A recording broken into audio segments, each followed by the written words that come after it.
Northern Trust Asset Management, Chief Investment Strategist for EMEA and APAC. Vijay, a lot to unpack. Let's start with the global narrative, the chart that Tom and I talked about a couple of hours ago, peak delta.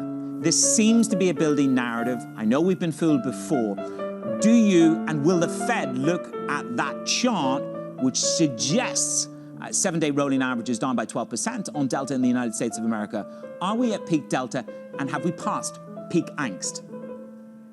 We do think we're quite close to that. So we monitor the models from the IHME quite closely to see what they're predicting on this front, and they are lining up with what you're saying, which is delta seems to be peaking in the next 2 weeks, and that should be a pretty good sign for the U.S. economy. We know that delta hasn't had the impact of previous waves. Of course, there's been very few restrictions and very few lockdowns in place, but it has impacted voluntary behavior from the U.S. consumer. Indoor dining, travel have been hit. And of course, if that fades, that would be a positive. We think the uncertainty right now is still a little high, so it may be a little too early for the Fed to rely on this, but the direction at least is positive. Of course, the Fed will also be weighing up the data that we've been getting out of the US. It's been a mixed picture, Walter. How do you think that is playing into the way that they're assessing what they're going to be announcing, if they do indeed, around taper and the time lane?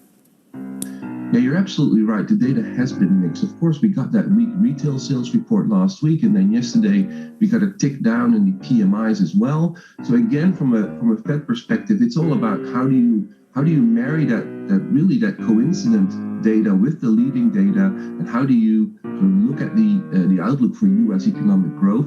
Obviously, we're in a recovery phase, and obviously we're going to transition to a more organic growth state. So we're going to see volatile data that is going to be trending down because we went from one state to the next. However, from the Fed's perspective, that tapering decision is what makes it so hard. Do they sort of announce that they're going to start the taper in Q4, or are they going to be a little bit more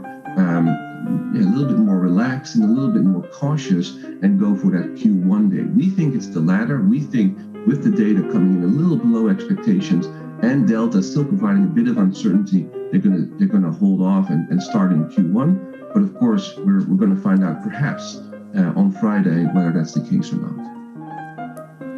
Well, Vijay, as you said, for you it doesn't really structurally matter whether they taper at the end of the year or the beginning of the following year. But to what extent will bonds reprice, and to what extent do you think you'll see the 10-year yield rally, and can that inflict any damage on the equity story? Because various houses have come on here and they've said the taper will come, it won't inflict damage on the equity narrative. Do you agree with that?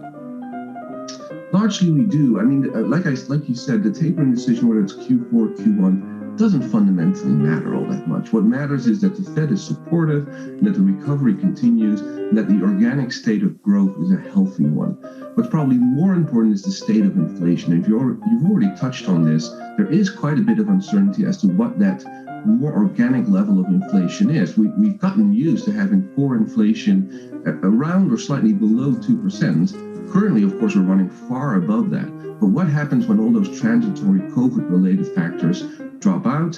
Where do we end then? At the moment, we seem to be trending more towards 2 to 2.5% versus that slightly below 2% level. And we think that would matter for markets, and in fact would put slight upward pressure on that 10-year rate. So that's the inflationary backdrop is the one that we're watching a bit more closely than the tapering decision or even the growth outlook.